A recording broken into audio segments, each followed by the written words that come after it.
इसमें हम जो दो चीज़ें पढ़ेंगे वो यही हैं कि एक है यूई का कॉर्पोरेट टैक्स और दूसरा है वीएटी, अब वैल्यू एडेड टैक्स। अब इसमें नॉर्मली जो चीज़ हम पढ़ेंगे उसमें है कि what is the federal decree law, क्या होता है, फिर उसके ऊपर कैबिनेट डिसीजंस आए होते हैं, कुछ मिनिस्टेरियल डिसीजन होते हैं, और ये चीज़ें जो है ना वो एक्चुअली में लॉ को एक्सप्लेन करती हैं फर्दर।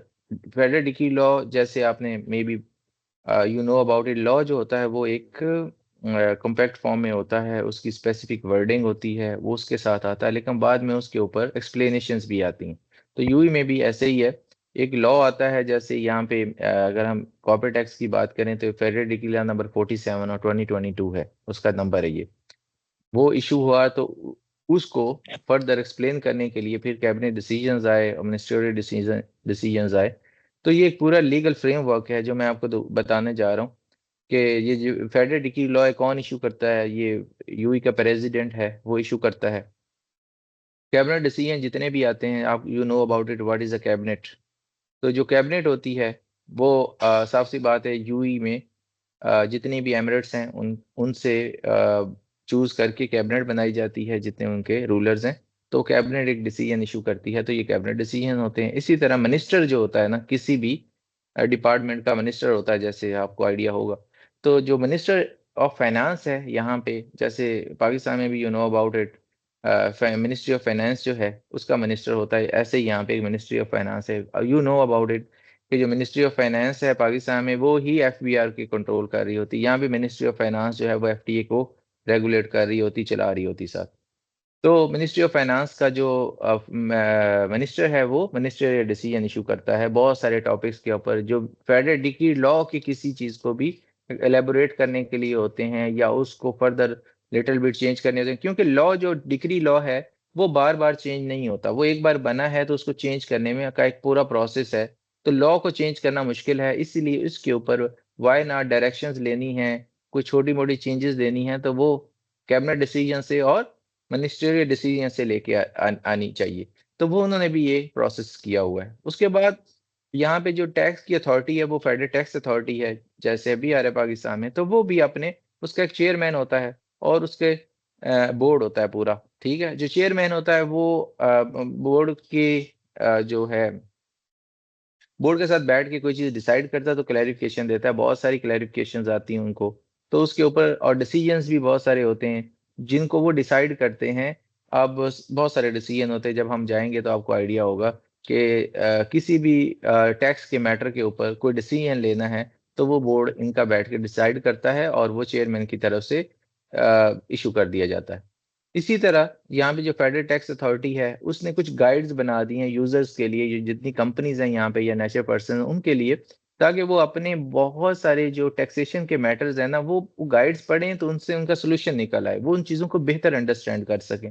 तो इसी तरह एफटीए की गाइड्स हैं जो कि आई थिंक नाउ इट्स 23, जो यहाँ पे नंबर है वो मैं चेंज कर देता हूँ, अराउंड 23 हैं ये। तो इसी तरह पब्लिक क्लैरिफिकेशंस भी हैं, ये भी अब मोर देन वन है। तो वो भी मैं आपको एफटी की ओरिजिनल साइट से भी दिखा देता हूँ ताकि आपको आइडिया हो जाएगा। तो ये एक लीगल फ्रेमवर्क है यूई के अंदर। इसमें आपका कोई क्वेश्चन है तो आप एक्सक्यूज मी पूछ सर। सकते हैं। जी जी। मैं हाँ जी, मैं ये पूछना चाह रहा था कि इसके ऊपर बुक्स भी अवेलेबल है कि ये सिर्फ ऑनलाइन ही गाइड्स हैं इसकी? बुक्स कुछ नहीं होती, ये एक गाइड्स हैं, ये पीडीएफ फॉर्मेट में उन्होंने इशू की हुई हैं। ठीक है, वो आप भी रीड कर सकते हैं, हम भी रीड करते हैं। ये कोई उनका डिजाइन कोर्स नहीं है एफटीए का या गवर्नमेंट का कोई डिजाइन कोर्स नहीं। जैसे पाकिस्तान में भी लॉ आता है ना तो वो ऑफिशियल गजट में पब्लिश होता है, ठीक है, इसी तरह यहाँ का federal decree law official gazette में पब्लिश हो जाता है, आप डाउनलोड कर लेते हैं।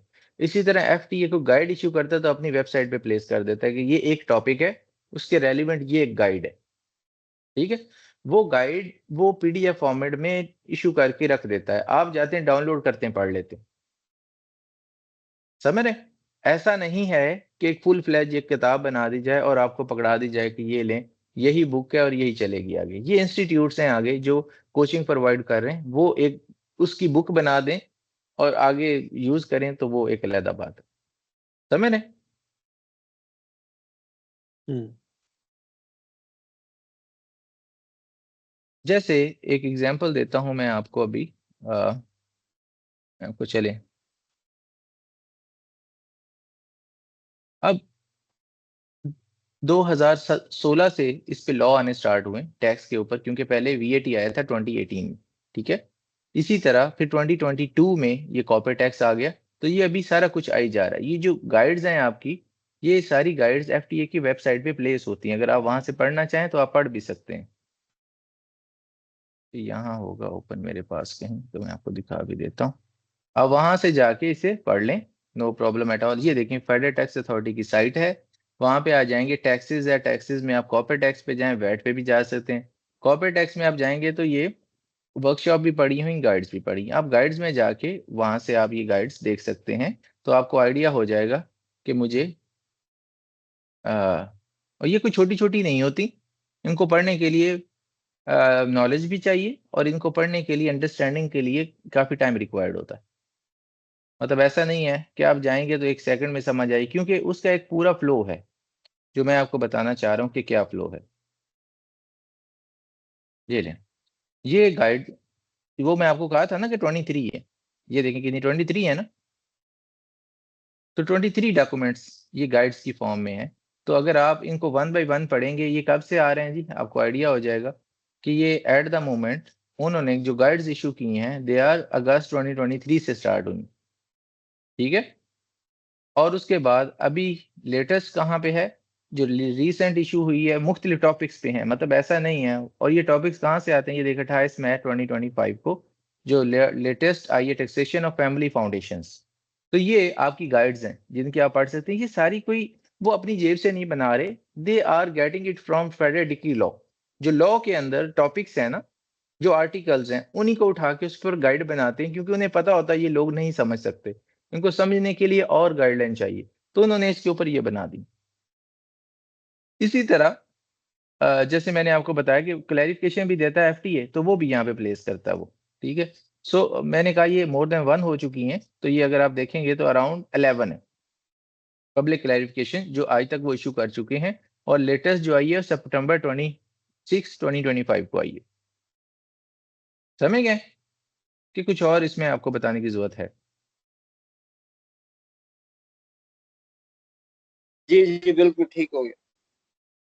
लेकिन उसके लिए वही प्रोसेस यही है, जैसे मैंने आपको बताया कि आपने क्या करना है कि पहले आपको ये अंडरस्टैंड करना है what is the federal decree law.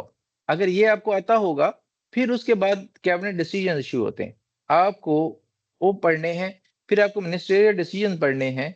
फिर उसके बाद गाइड्स पे आएंगे। अब गाइड जो होती है ना, वो काफी, उसमें वो उन्होंने नो डाउट बताया होता है। अब जब उस रेफरेंस से आप जाएंगे, अब फॉर एग्जाम्पल मैं एक एग्जाम्पल के तौर पर आपको एक दिखाने लगा हूं, ताकि आपको आइडिया हो कि ये कैसे चीजें होती हैं और कितने पेजेस होते हैं नॉर्मली। अगर आप ये देखें तो ये 74 पेजेस है, ऐसे ही है।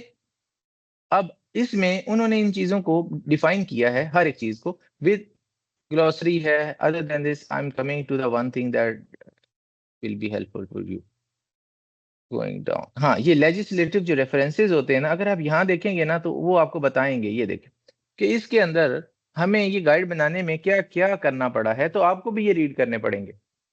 पहले नंबर के आपके फेडरल डिक्री लॉ नंबर 47/22 का पता होना चाहिए, ऐसे है ना। फिर आपको एक कैबिनेट डिसीजन आया था इसके ऊपर 56/2023, ये आना चाहिए। फिर मिनिस्टोरियल डिसीजन नंबर 43/2023 होना चाहिए, ये आपको पता होना चाहिए। फिर एक मिनिस्टेरियल डिसीजन नंबर 73 है, ये पता होना चाहिए। फिर आपको एक 126 है, और फिर 134 है। अगर ये आपको 5 चीजें 6 चीजें जो उन्होंने बताई हैं, ये आपको पता होंगी, तो इस वाले टॉपिक पे आपकी ग्रिप हो जाएगी, आपको पूरी अंडरस्टैंडिंग बिल्ड हो जाएगी। समझ रहे बात?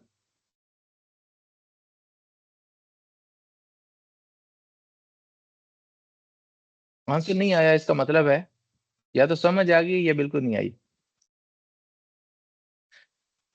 चलें आगे बढ़ते हैं।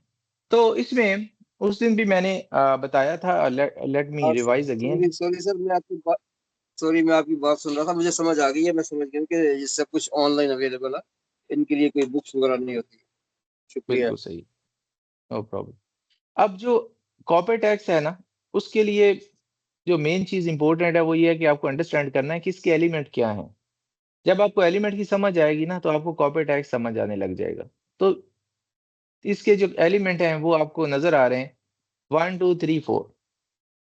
अगर if you know about what is a taxable person, corporate tax rate और टैक्स पीरियड और कॉर्पोरेट टैक्स रजिस्ट्रेशन, अगर ये 4 चीजें आपको पता हैं तो आपको सब्जेक्ट का पता लग गया कि यार इसमें कॉर्पोरेट टैक्स में ये 4 चीजें हमें अच्छी तरह पता होंगी ना, तो हम ये सारी चीजें कर पाएंगे। अब टैक्सेबल पर्सन में हमेशा 2 ही होते हैं यहाँ पे, तो वो एक नेचुरल पर्सन हो सकता है, एक जुरिडिकल पर्सन होता है। अब जुरिडिकल पर्सन क्या हो, नेचुरल तो आप अंडरस्टैंड करते होंगे, जैसे हम लोग हैं, being a natural person, human. Juridical person से मुराद है आर्टिफिशियल पर्सन, जिसे कंपनीज कहते हैं हम। क्या कहते हैं? कंपनीज। अब जितनी भी कंपनीज हैं, एलएलसीज हैं, उनको जुरिडिकल आर्टिफिशियल पर्सन कहा जाता है। सेकंड, यहाँ पे क्या चीज इंपॉर्टेंट है, टैक्स का रेट। तो क्या है यहाँ पे टैक्स का रेट, किसी को है idea by the way? That is a 9%। 9%, 9%। Yes, yes, 9% rate है। फिर टैक्स पीरियड, वेरी इंपॉर्टेंट। क्या टैक्स रियल टाइम में थोड़ा लगता है, एक पीरियड होता है जिसमें हम कहते हैं कि इतना टाइम होगा, उसके बाद जितनी आपकी इनकम होगी उसके ऊपर टैक्स लग जाएगा। और फॉर एग्जाम्पल यहाँ पे tax period is very important. फिर कॉर्पोरेट टैक्स की रजिस्ट्रेशन, ये भी इंपॉर्टेंट है। यहाँ पे ऐसा नहीं होता, जैसे अभी आप पाकिस्तान में, आप मुझे इतना आइडिया नहीं है कि you may be a consultant there, you know about the Pakistan. जब हम कंपनी बनाते हैं ना वहाँ पाकिस्तान में, एससीसीपी में, उन्होंने उसको लिंक कर दिया हुआ है, वो फॉरेन एफबीआर में भी रजिस्ट्रेशन कर देता है आइडिया किसी को? लेकिन यहाँ पे ऐसा नहीं। जैसे मैंने आपको बताया, इतने फ्री जोन है यहाँ पे, अभी उन्होंने सिस्टम नहीं डेवलप किया कि वो इसके साथ लिंक कर दें, एफटीए के साथ। तो इसीलिए पहले आप कंपनी बनाते हैं, जब कंपनी बन जाती है फिर आपको कॉर्पोरेट रजिस्ट्रेशन भी करनी है अपनी। अगर आप वो नहीं करेंगे तो आपको 10,000 का फाइन आ जाएगा। अब का फाइन आएगा, कितना टाइम दिया होता है ये आपको पता होना चाहिए कि अगर आज कंपनी बनाई है तो आपके पास 90 डेज हैं, within 90 days you have to get it registered with FTA. अगर आप इस कॉर्पोरेट टैक्स रजिस्ट्रेशन नहीं कराएंगे तो आपको क्या होगा, 10,000 दरम का फाइन आ जाएगा। समझ रहे बात? तो ये वेरी इंपॉर्टेंट है। तो इन चीजों को हम फर्दर एक्सप्लेन करते हैं वन बाय वन, कि who is a taxable person for the corporate tax purposes. जैसे मैंने बताया, पहला एलिमेंट टैक्सेबल पर्सन, तो 2 हैं, एक जुरिडिकल पर्सन और एक natural person. Natural person resident हो सकता है या ना रेजिडेंट हो सकता है। क्यों जी? अगर पाकिस्तान में देखें तो आप वहां पे भी कहते हैं कि एक पर्सन रेजिडेंट हो सकता है, ना रेजिडेंट हो सकता है आइडिया ना इसके बारे में? जी। रेजिडेंट वो जो पाकिस्तान में रहता है कितने दिन, 180 डेज और मोर, और जो पाकिस्तान में 180 डेज या कम है तो वो ना रेजिडेंट होता है। यहाँ पे भी हमने पढ़ना है कि नेचुरल पर्सन कब रेजिडेंट होता है, कब ना रेजिडेंट होता है, क्यों ये ऐसा क्यों इसके बारे में कहा जा रहा है कि why this is important to be a resident and non resident. वो इसलिए कि क्या अगर आप ना रेजिडेंट थे तो इसका मतलब आपने यहाँ से कुछ कमाया ही नहीं, तो टैक्स किस चीज का है? और अगर फॉर एग्जाम्पल आप रेजिडेंट थे तो किसी वजह से ही बैठे रहे ना यहाँ पे, कोई बिजनेस करते रहे, तो इसी वजह से ये वेरी इंपॉर्टेंट, जिसको हम डिस्कस करते हैं। इसी तरह जुरिडिकल पर्सन में भी रेजिडेंट ना रेजिडेंस इज वेरी इंपॉर्टेंट, जिसको हम डिस्कस कर लेते हैं। अब नेचुरल पर्सन कब उस पर टैक्स लगता है जी? जब वो कोई बिजनेस एक्टिविटी करता है। क्या करता है? Business activity. अगर आप जॉब कर रहे हैं तो आपके ऊपर कोई टैक्स नहीं है, क्योंकि आप बिजनेस एक्टिविटी नहीं कर रहे। बिजनेस एक्टिविटी वैसे क्या होती है आइडिया? बिजनेस का है आइडिया कि बिजनेस क्या होता है? कोई सर ऐसा चीजों को सेल काम? परचेज कर रहे जी, हैं, सर गुड्स का कोई भी सेल परचेज कर रहे हैं। गुड्स है, सर्विसेज है, कुछ भी है जिसमें आप, इसकी प्रॉपर डेफिनेशन उन्होंने दी हुई है, वो भी मैं आपको दिखा देता हूँ। तो कोई भी ऐसा काम जो रेकरिंग बेसिस पे आप कर रहे हैं और रेगुलर बेसिस पे कर रहे हैं, और वो प्रॉफिट मेकिंग पर्पसेस के लिए कर रहे हैं, जिसमें बहुत सारे सब्जेक्ट्स हैं, ठीक है, वो मैं आपको इसकी डेफिनेशन एग्जैक्टली दिखा देता हूँ। तो उससे क्या है कि आप बिजनेस एक्टिविटी कर रहे हैं, आपकी इंटेंशन है प्रॉफिट कमाना, और रेगुलर बेसिस पे कर रहे हैं, तो वो एक बिजनेस एक्टिविटी समझी जाती है, और वो उसके ऊपर आपको टैक्स देना पड़ेगा। इंडिविजुअल की बात हो रही है, किसकी? नेचुरल पर्सन की बात हो रही है। अगर आप बिजनेस एक्टिविटी नहीं कर रहे तो फिर आपको टैक्स नहीं देना। समझ रहे? लेकिन उसके लिए भी एक थ्रेशोल्ड है, कितना? 1 मिलियन। अगर आप कोई बिजनेस एक्टिविटी भी कर रहे हैं लेकिन आप उससे रेवेन्यू जो कमा रहे हैं ना, वो कितना है? 1 मिलियन और लेस। कितना भाई? 1 मिलियन और लेस। तो आपने टैक्स नहीं देना। और टैक्स नहीं देने से क्या मुराद है? आपको कॉर्पोरेट टैक्स में रजिस्टर होने की भी जरूरत नहीं है। लेकिन अगर आपका ये टर्नओवर रेवेन्यू 1 मिलियन से एक्सीड कर जाए तो फिर आपको कॉर्पोरेट टैक्स में रजिस्टर होना है एज अ नेचुरल पर्सन, और आपको जो मैंने आपको बताया कि टैक्स देना है वो आपको देना है। इस बात की समझ आई आपको? जी सर।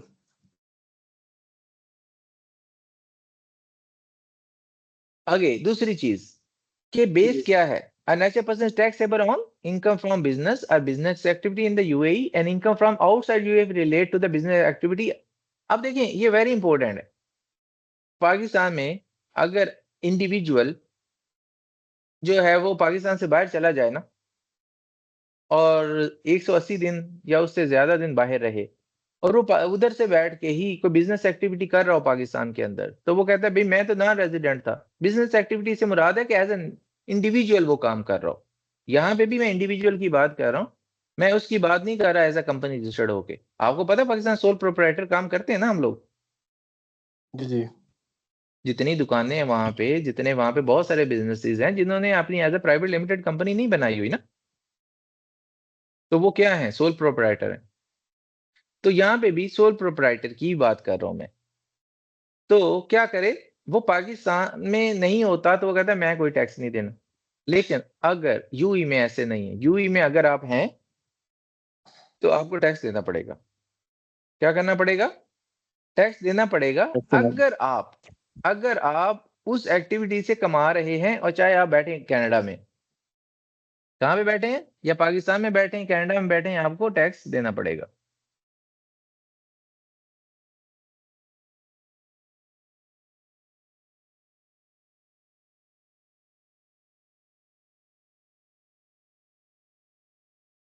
चलें जी आगे बढ़ते हैं थोड़ा सा।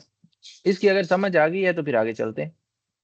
और एक चीज याद रखनी है जो मैंने यहाँ पे आपको बताया, ये आगे भी बल्कि मैं बता ही दूंगा। जो नेचुरल पर्सन है ना, उसका जो ईयर एंड होता है वो नॉर्मली, या जो फाइनेंशियल ईयर उसका होता है वो 1 जनवरी टू 31 दिसंबर होता है। तो ये हम आगे भी डिस्कस कर लेते हैं क्योंकि ये आगे आना है।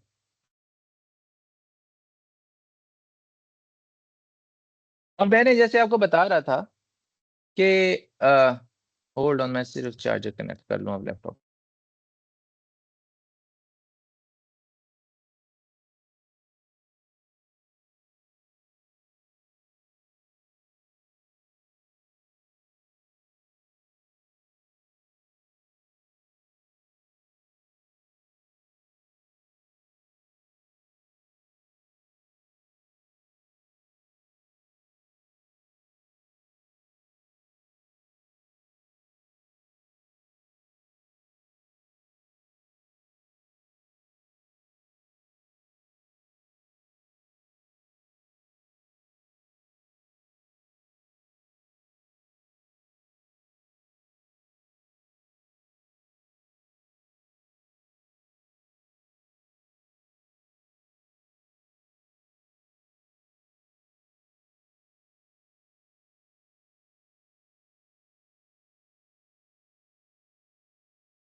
ओके जी, लेट्स मूव फॉरवर्ड। तो इसमें जब आप नेचर पर्सन की इनकम ये 1 मिलियन कैलकुलेट करेंगे ना कि व्हाट इज 1 मिलियन दरम, तो उसमें आपने सैलरीज और वेजेस नहीं लेनी। जैसे मैंने कहा उसकी पर्सनल इनकम पे कोई टैक्स नहीं है, सिर्फ बिजनेस इनकम पे। अब सैलरीज और वेजेस तो बिजनेस में नहीं फॉल करते ना, आप कहीं जॉब कर रहे हैं तो उस पर कोई टैक्स नहीं है। अगर उसने सैलरी से कमा के कहीं इन्वेस्टमेंट की हुई है तो उसके ऊपर उसको रिटर्न आ रहा है। जैसे आपने कोई यहाँ पे कोई फ्लैट खरीदा हुआ है, ठीक है, यहाँ पे आपने कोई बैंक में पैसा रखा हुआ है, यहाँ पे आपने कोई शेयर्स खरीदे हुए हैं, तो उसके ऊपर रिटर्न आता है ना, तो उसके ऊपर कोई टैक्स नहीं है, वो बिजनेस नहीं है आप कर रहे। रियल एस्टेट इनकम, वही जो मैंने आपको बताया कि आप यहाँ पे आपने कोई लैंड ली हुई है या आपने कोई यहाँ पे फ्लैट लिया हुआ है, तो उसके ऊपर आपको रेंट जो आ रहा है ना, उसके ऊपर कोई टैक्स नहीं है। That is not a business. ये आप पर्सनल कैपेसिटी में कर रहे हैं। पर्सनल कैपेसिटी में कोई ऐसा नहीं। बिजनेस रिकरिंग होता है। क्या होता है? एक ऐसी एक्टिविटी होती है जो एक रिकरिंग होती है और पर्पज होता है प्रॉफिट मेक करना। तो इसीलिए नेचर पर्सन जो है ना वो ना required to register for the corporate tax अगर वो पर्सनल वाले ये काम कर रहा है और बिजनेस एक्टिविटी नहीं कर रहा, और साथ में अगर 1 मिलियन से उसका बिजनेस एक्टिविटी नहीं एक्सीड कर रही, 1 मिलियन का रेवेन्यू नहीं कमा रहा वो एज अ बिजनेस, तो वो क्या है, उसे कॉर्पोरेट टैक्स में रजिस्टर होने की जरूरत नहीं है। अदरवाइज वो इससे एक्सीड करेगा तो होगा। कोई क्वेश्चन है तो पूछ लें, नहीं तो फिर आगे चलते हैं। अभी आपने कहा है कि जो इंडिविजुअल है अगर वो उसकी सैलरीज वगैरह की, लेकिन सैलरीज के ऊपर टैक्स नहीं है, ये तो अंडरस्टूड है। तो लेकिन मैं ये पूछ रहा था कि अगर उसका फॉर एग्जांपल उसकी इनकम मिलियन से ऊपर है इसका रेवेन्यू, लेकिन आफ्टर ऑल एक्सपेंसेस वो मिलियन से नीचे हो जाती है नेट ऑफ सैलरीज आल्सो, तो फिर भी उसको टैक्स वगैरह देने की जरूरत नहीं है ना? दोबारा क्वेश्चन रिपीट करें। एंड में आपने क्या कहा? 1 मिलियन से उसकी क्या जो हो जाता है? इनकम होगी, उसकी इनकम जो होगी नेट ऑफ सैलरीज जो है वो 1 मिलियन से नीचे चली जाती है, तो फिर भी वो टैक्स नहीं देगा, लेकिन वहां पे वो अपनी सैलरीज वगैरह को शो करेगा एज एन एक्सपेंस। नहीं नहीं नहीं, वो जब सैलरीज है ही नहीं उसको नेट ऑफ करने की जरूरत ही नहीं, वो अकाउंट फॉर ही नहीं करनी ना। हम तो एक डिफरेंट सेगमेंट की बात कर रहे हैं कि हम कह रहे हैं सिर्फ और सिर्फ बिजनेस इनकम को अकाउंट फॉर करना है। मैं एक एग्जांपल आपको देने लगा हूँ, इसीलिए तो एग्जांपल देने लगा हूँ ना, ताकि आपको ये ज्यादा बेहतर समझ आ जाए। क्या कहते हो? क्योंकि क्योंकि क्योंकि मैं पूछ रहा था क्योंकि उसका यही एक सोर्स ऑफ इनकम यही है, तो वो जाहिर है उसके लिए वो पैसे तो निकालता होगा अपने काम के लिए, अपने पर्सनल यूज के लिए। पर्सनल यूज के लिए कि मतलब आप कह रहे हैं कि वो बिजनेस कर रहा है और पर्सनल यूज के लिए भी पैसे निकाल रहा है, ऐसे कह रहे हैं ना? हाँ जी, उसका तो वो सोर्स ऑफ इनकम यही एक है, तो जाहिर है कि हर जगह हाँ, से पैसा अगर तो नहीं वो लेगा हाँ वो।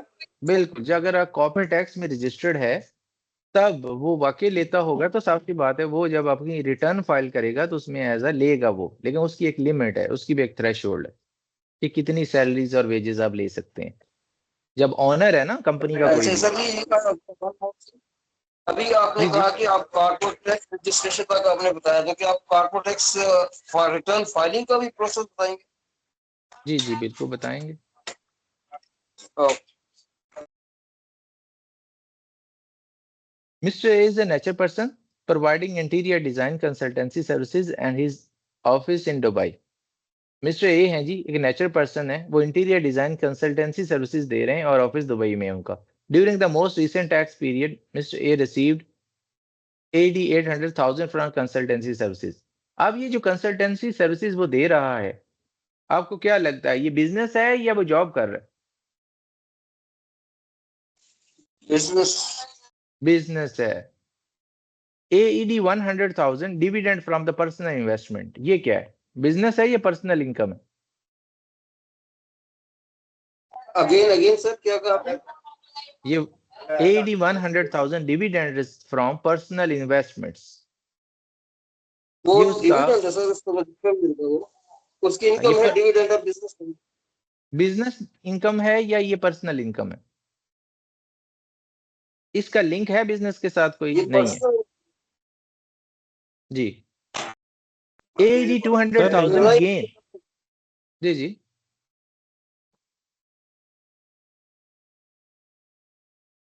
AED 200,000 gain on the sale of rare personal luxury car. ये जो 200,000 उसने गेन कमाया है एक अपनी एक गाड़ी बेच के पर्सनल, ये कोई बिजनेस कर रहा है या वन ऑफ ही ट्रांजैक्शन कोई हुई है? मतलब उसकी अपनी पर्सनल कार थी जो उसने बेची है और उससे 200,000 एक्स्ट्रा कमा लिया उसने प्रॉफिट पे, तो ये क्या उस बिजनेस में बिजनेस फॉल कर? पर्सनल। पर्सनल। बिजनेस हमेशा रिकरिंग होता है, वो प्रॉफिट मेकिंग के लिए किया जाता है, इसीलिए इंटीरियर डिजाइन कंसल्टेंसी सर्विसेज जो कंटिन्यूस वो दे रहा है ना, वो एक बिजनेस है। But other two are personal, not a business. ये कभी कभार वो अपनी पर्सनल कैपेसिटी में करता है। तो आप मुझे बताएं यहाँ पे उसकी इनकम जो बिजनेस वाली इनकम है वो कितनी है? 800,000। ओवरऑल उसकी इनकम देखी जाए तो 1.1 मिलियन है, बट उसकी जो बिजनेस इनकम है यहाँ पे कितनी है? 800,000। तो ये 800,000 है, तो क्या उसे रजिस्टर होना चाहिए कॉर्पोरेट टैक्स में? क्यों जी?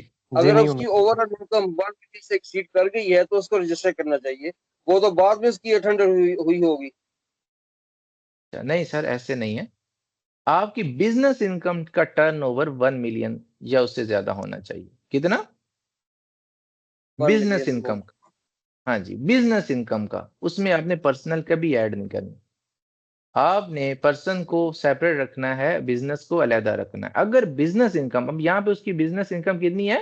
800,000। उसकी टोटल तो 1.1 बन रही है, लेकिन 800,000 जो उसकी बिजनेस है, इसका मतलब है बिजनेस वाला जो टर्नओवर है ना, सेल्स। अब मुझे एक बात बताएं, सेल्स तो एक, सेल्स का जो वर्ड है ना, ये वैसे आपको लगता नहीं कि बिजनेस की सेंस में यूज होता है? टर्नओवर का वर्ड बिजनेस की सेंस में यूज होता है, क्या कहते हैं? होता है ना? जी। यस। हाँ, तो हम बात ही तो टर्नओवर की कर रहे हैं। हम बात कर रहे हैं कि उसका टर्नओवर। टर्नओवर होता है सेल। सेल होता है रकरिंग। हमेशा कोई भी बिजनेस सेल्स करता है वो रकरिंग होती है, वो एक बिजनेस प्रोस्पेक्ट से की जाती है। तो उसकी 800 है, तो ये is not required to register for the corporate tax. There is no tax on that. ये लिखा हुआ। डिविडेंड उसकी पर्सनल है, तो इसीलिए उसे रजिस्टर होने की जरूरत नहीं है। ये लिखा हुआ है, पढ़ लें। Since the turnover mister A from the business activity is only 800,000, mister A will not be subject to corporate tax for the relevant tax period. अब अगले साल में जाके अगर उसकी एक्सीड कर गई तो उसे रजिस्टर होना पड़ेगा, और उसको कॉर्पोरेट टैक्स रिटर्न भी फाइल करनी पड़ेगी, टैक्स भी देना पड़ेगा। अगली एग्जाम्पल पे चलते हैं। A natural person, Mr. N, based in UAE, owns several properties located in the UAE and rents them out for AED 1.2 million per Gregorian calendar year. Mr. N also has a license to run the ये miss इसलिए चलें हर हिस कर लेते हैं। Mr. N also has a license to run his bakery business in Sharjah. तो मुझे बताएं ये बात। अब उसके पास प्रॉपर्टीज भी हैं जिन्हें वो रेंट करता है, और साथ में उसका बेकरी का बिजनेस भी है। तो क्या कहते हैं यहाँ पे, पर्सनल क्या है और बिजनेस क्या है? बेकरी वाला बिजनेस है। बेकरी जो है वो साफ। पर्सनल, जी जी। बेकरी उसकी पर्सनल है और प्रॉपर्टी वगैरह का जो है वो बिजनेस हो गया। नहीं सर जी, लिखा हुआ है बेकरी उसका बिजनेस है और प्रॉपर्टीज उसकी अपनी है जो रेंट पे वो देता है, तो वो पर्सनल है।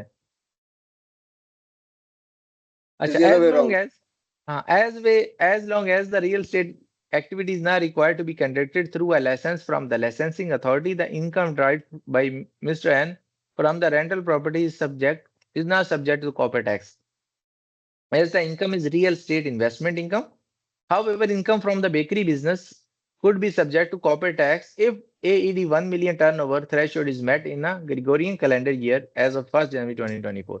तो इसमें वही बात है, जो बिजनेस इनकम है अगर 1 मिलियन से एक्सीड करेगी तो तब उसके ऊपर टैक्स लगेगा, उसे रजिस्टर होना है। अगर नहीं तो नहीं। जो पर्सनल इनकम है वो अकाउंट फॉर नहीं करनी। तो हम अब बात कर लेते हैं कि नेचुरल पर्सन का टैक्स पीरियड क्या होगा। क्यों जी? तो उसका हमेशा 1 जनवरी से क्या होगा, 31 दिसंबर हुआ करेगा। क्या हुआ करेगा? जब वो रजिस्टर किया करेगा ना, 1 मिलियन थ्रेशोल्ड अचीव कर लिया करेगा ना बिजनेस इनकम का, तो उसका रजिस्ट्रेशन करेगा, तो उसके बाद उसका जो फाइनेंशियल ईयर हुआ करेगा वो क्या हुआ करेगा, 1 जनवरी टू 31 दिसंबर ऑलवेज। अब 1 जनवरी से 31 दिसंबर की बात हो रही है, तो दिसंबर जैसे ही 31 दिसंबर हुआ करेगा ना, तो उसे रिटर्न कब फाइल करनी है? उसे हमेशा 9 महीने मिला करेंगे। कितने? 9 मंथ्स। 1 दिसंबर को अगर उसका खत्म हुआ है तो उसको 30 सितंबर के ऊपर अपनी रिटर्न सबमिट करनी है। ये डेडलाइन हुआ करेगी उसकी। समझ रहे हैं बात? अपनी रिटर्न सबमिट करनी है और टैक्स कोई बनता है तो वो देना है। अगर नहीं देगा तो उसके ऊपर सरचार्ज लगा करेगा। रिटर्न नहीं फाइल करेगा तो रिटर्न के ऊपर उसको क्या होगा, फाइन पड़ जाया करेगा। इस बात की समझ आई आपको? जी सर। ग्रेट। जी जी बिल्कुल। तो अब नेचुरल पर्सन में मैं आपसे अगर पूछूं कि नेचुरल पर्सन कब कॉर्पोरेट टैक्स में रजिस्टर करेगा, तो आप कैसे बताएंगे मुझे?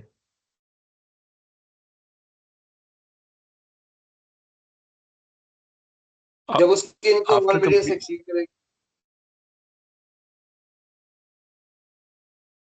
ठीक है, अब आप जुरिडिकल पर्सन पे चले चलते हैं।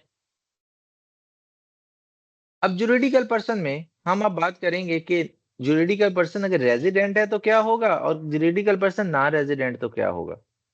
अब आप ये सोचेंगे कि यार जुरिडिकल पर्सन एक आर्टिफिशियल पर्सन, एक कंपनी है, तो रेजिडेंट से तो मुराद यही हुआ ना कि जो company incorporated here in UAE, क्या कहते हो, वो रेजिडेंट हो जाया करेगी हमेशा ही, ऐसे ही है ना। ऐसी कोई कंपनी जो यूएई में है ही नहीं, वो इधर रजिस्टर्ड ही नहीं है, तो हम उसकी इनकम पे कैसे टैक्स लगा सकते हैं? आपके माइंड में आता होगा ना, या आ रहा होगा? चलें कोई बात नहीं, आगे आ जाएगा। तो इसलिए हमें दोनों चीजें पढ़नी है कि रेजिडेंट और नॉन रेजिडेंट जुरिडिकल हो तो क्या होता है। सबसे पहले तो आपको पता होना चाहिए कि ये जुरिडिकल पर्सन है ना, उसकी वर्ल्ड वाइड इनकम के ऊपर टैक्स लगेगा। किसके ऊपर? World wide world wide income.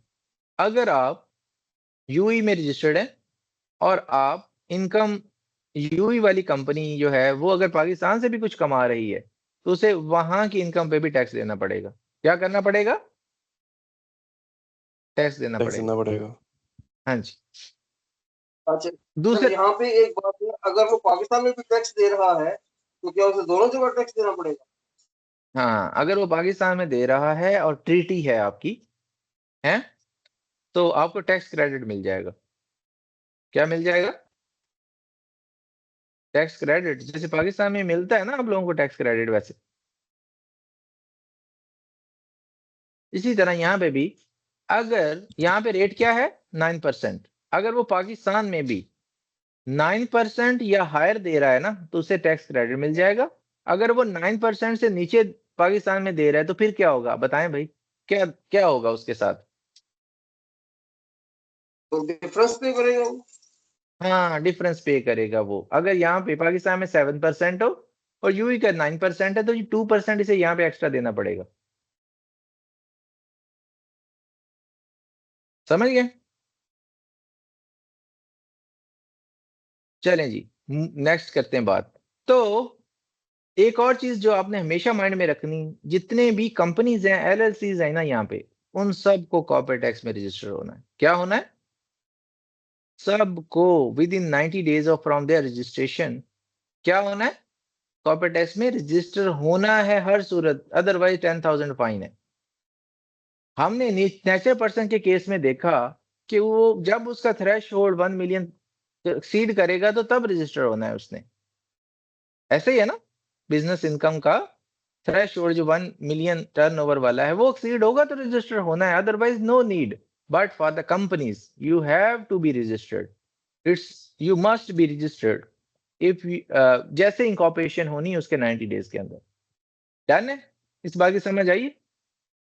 अच्छा जी, सबसे पहले आपको ये अंडरस्टैंड करना है कि what is a juridical person. Juridical person क्या होता है जी? इनकॉर्पोरेटेड और otherwise establish or recognised in the UAE. अगर आपको यूएई की गवर्नमेंट ने ये जो फेडरल डिक्री लॉ है ना यूएई का, जो कंपनीज का लॉ है, federal decree law of companies वाला, कौन सा? कंपनीज वाला। वो अगर आपको रिकॉग्नाइज कर, उसके तहत या तो आप यहाँ इनकॉर्पोरेटेड है, जैसे पाकिस्तान में कंपनी इंकॉर्पोरेट करते हैं ना भाई, इधर भी कंपनी इंकॉर्पोरेट होती है ना, आप इनकॉर्पोरेट हुए हैं या एज एस्टेब्लिश हुए हैं, या आपको यूई के लॉ ने रिकॉग्नाइज कर लिया कि यू आर अ कंपनी, तो आपको क्या कह दिया जाएगा? You are a juridical person.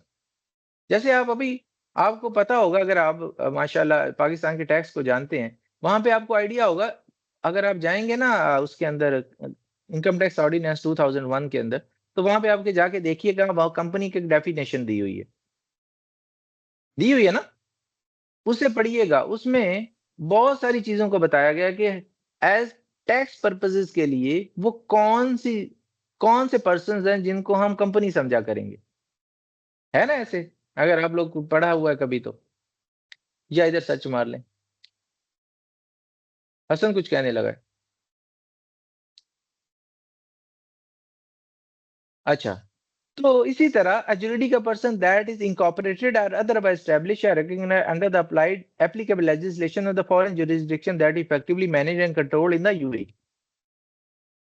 वो कहता है कि अगर कॉर्पोरेट टैक्स लॉ कहता है, मैं नहीं कह रहा, कि अगर ऐसी कंपनी जो Pakistan, India, Japan, Australia, UK, USA, पूरी दुनिया में कहीं पे भी इनकॉर्पोरेटेड है, लेकिन वो यहाँ पे उसको इफेक्टिवली मैनेज्ड और कंट्रोल यहाँ से किया जा रहा है, मतलब उसके बोर्ड ऑफ डायरेक्टर्स यहाँ बैठते हैं या इधर आके मीटिंग्स करते हैं, यहां से मैनेजमेंट हो रही है, तो उसे भी क्या समझ लिया जाएगा? जुरिडिकल पर्सन, और उसे भी टैक्स देना पड़ेगा। क्या करना पड़ेगा? टैक्स देना पड़ेगा भाई। यहाँ पे उसे भी रजिस्टर करना है। यहाँ पे टैक्स देने से यही मुराद होता है कि उसे एफटीए में आपने रजिस्टर करना है और उसकी इनकम के ऊपर टैक्स देना है। यही जो हम अभी बात कर रहे थे कि उसमें कौन सा टैक्स देना है, वही अगर टीटी है तो एज पर क्रेडिट मिलेगा, जितना उधर टैक्स दिया है 9% के हिसाब से चेक करेंगे और टैक्स देंगे। तो अगर कंपनी यूई से बाहर कोई बनी हुई है, वहां के लॉ के मुताबिक बनी हुई है, बट मैनेज एंड कंट्रोल्ड यहाँ पे हो रही है, यहाँ पे बैठ के बोर्ड ऑफ डायरेक्टर्स है, मैनेजमेंट यहाँ हो रही है, यहाँ से सारी डायरेक्शन इश्यू हो रही हैं, तो इसका मतलब है वो यूई के हिसाब से कंपनी बन गई। उसे हम समझेंगे यूई के लॉ, कॉर्पोरेट टैक्स लॉ के मुताबिक उसे यहाँ टैक्स देना पड़ेगा। क्यों किया ऐसे उन्होंने बाय द वे? आपको क्या लगता है?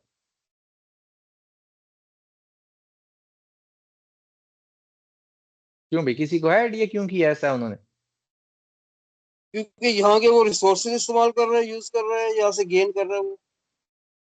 बिल्कुल ऐसे ही है, क्योंकि यूई ने एक ऐसा नेचुरल और न्यूट्रल वेन्यू दे दिया, न्यूट्रल वेन्यू, कि आ जाओ भैया यहाँ पे आगे रहो, एंजॉय करो, यहाँ से बैठ के अपनी कंपनियां चलाओ। तो बहुत सारी कंपनीज उन्होंने यहाँ क्या कर लिया, हेड ऑफिस बना लिए, हालांकि वो ऑपरेट मुख्तलिफ कंट्रीज में हो रहे हैं, ऐसे है ना, बट उन्होंने हेड ऑफिस यहाँ रखे हुए हैं। अब बहुत सारी आईटी कंपनीज भी ऐसी हैं, दूसरी भी हैं, क्योंकि यहाँ से वो बहुत सारी इंपोर्ट एक्सपोर्ट और इस तरह के प्रोसेसेस कर सकते हैं बैठ के, जो वो वहां से बैठ के नहीं कर सकते अपने अपने कंट्री से। हो रहा है ना ऐसे? तो इसीलिए यूई को ऐसा वेन्यू बना दिया गया कि वो यहाँ से बैठ के लोग आके सारा बिजनेस कंडक्ट करते हैं। यहाँ से चाइना जाना, यूएस जाना, यूके जाना, किसी भी कंट्री जाना आसान है ना, एज कम्पेयर टू पाकिस्तान। तो इसीलिए उन्होंने यहाँ से सेटअप कर दिया। अब इस वजह से उन्होंने कहा भाई आप यहाँ आके हमारे कंट्री में बैठ के ये सारा प्रोसेस करेंगे तो फिर साफ सी बात है टैक्स भी दें, तो हम आपको कंपनी ही समझेंगे और आपसे टैक्स लेंगे। नीचे मैंने लिख भी दिया कि whether a foreign company is effectively managed and controlled in the UAE से क्या मुराद है? Depends on facts and circumstances है। की डिटरमाइनिंग फैक्टर क्या है? जो स्ट्रेटेजिक मैनेजमेंट है, commercial decision are regularly and predominantly made in the UAE होने चाहिए। अगर वो इफेक्टिवली मैनेज कंट्रोल से यही मुराद है कि उसके सारे डिसीजन यहाँ पे कमर्शियल हो रहे हो और यहाँ से बोर्ड आके बैठ रहा हो या उसकी की मैनेजमेंट यहाँ से डिसीजन कर रही होती है, तो ये है जी। अब हमें टैक्स बेस इसकी देखनी है क्या है। उसमें पहले नंबर पे मैंने जैसे आपको बताया ना, रेजिडेंट पर्सन की तो वर्ड इनकम के ऊपर टैक्स है, और नॉन रेजिडेंट की क्या है? सब्जेक्ट टू द टैक्स तब है जब उसकी यूई में पीई हो। पीई से आप पूछेंगे कि सर ये पीई क्या है? PE is permanent establishment. क्या है? Permanent establishment. अब परमानेंट एस्टेब्लिशमेंट क्या होती है? वैसे वर्ड से क्या आपको लग रहा है? कोई आपने यहाँ परमानेंट कोई एस्टेब्लिशमेंट की हुई है, कोई परमानेंटली यहाँ पे बैठ गए ना? क्यों जी? कोई चीज एस्टेब्लिश की हुई है ना यहाँ पे परमानेंटली, कि यार मैं यहाँ से बैठ के ऑपरेट करूंगा, यहाँ से डिसीजन कर रहे हैं, यहाँ से बोर्ड बैठ रहा है आपका, कुछ चीजें हो रही हैं, तो ये परमानेंट आपने कोई चीज यहाँ बनाई हुई है। अब उसको आगे फर्दर भी देख लेंगे। अब वो कैसे है? Income arising from immovable property in the UAE, जिसे नक्जिज कहते हैं। अगर किसी कंपनी की यहाँ पे इमूवेबल प्रॉपर्टी है ना, तो उसे क्या कहा जाता है? नक्जिज है उसकी। क्या है?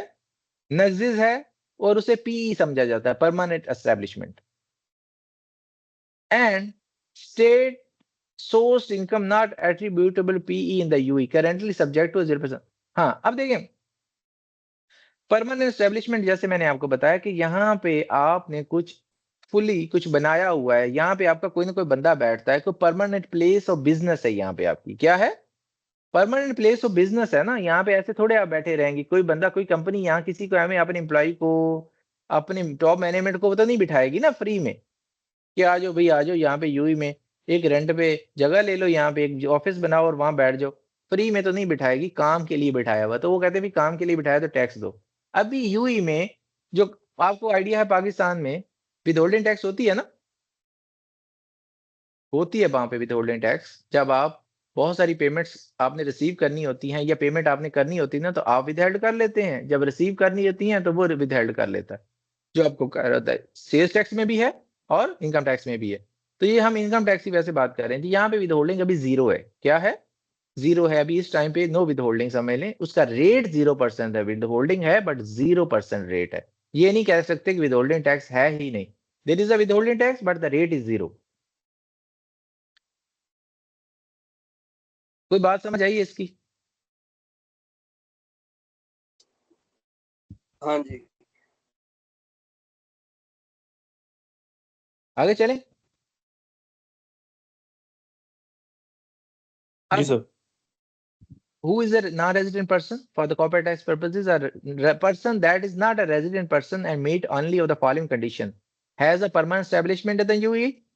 क्या होती है? फिक्स प्लेस बिजनेस, ये जो मैंने आपको बताया। A place through which core business activities are conducted with a certain degree of prominence typically 6 month. उन्होंने कहा कि अगर कोई भी कंपनी यहाँ पे अपना कोई एक फिक्स प्लेस ऑफ बिजनेस बना लेती है और मिनिमम वो 6 महीने रहता है, तो हम उसे फिक्स प्लेस ऑफ बिजनेस समझेंगे और उसे पीई समझेंगे। ये टर्म आपने याद रखनी है और इसी को आपके आगे बड़े काम आएगी। दूसरा, डिपेंडेंट एजेंट पीई होती है। क्या होता है? Dependent agent PE. दो बातें हैं। परमानेंट एस्टेब्लिशमेंट क्या है? Fix place PE. दूसरा क्या है? Dependent agent PE. वैसे एजेंट क्या होता है? किसी को है आइडिया एजेंट क्या होता है?